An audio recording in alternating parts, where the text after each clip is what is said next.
Guys तपाईहरु कतिजना बजारमा तरकारी किन्न जानुहुन्छ? अहिलेको बजारको मूल्य सुन्दाखेरि म त झन्नै ढले। सागको मूल्य 50 रुपियाँ पाउ रे। अन्त लामो बोडी हुन्छ नि 70 रुपियाँ पाउ रे। कसरी खाने हो तरकारी?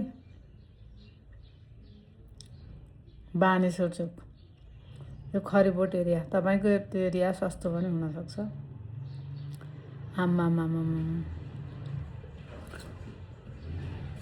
तरकारीको मूल्य सुन्दा म त सिधै गएँ औषधि पसल।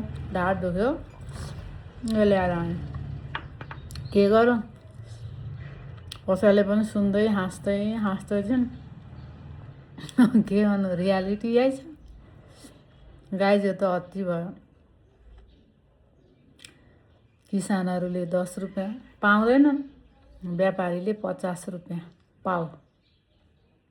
किलो भात ल ठिकै छ, 50 रुपियाँ पाउ।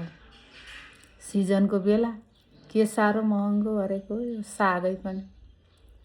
बेथ्याको साग ल्याएर आए, त्यो पनि 70 रुपियाँ रे।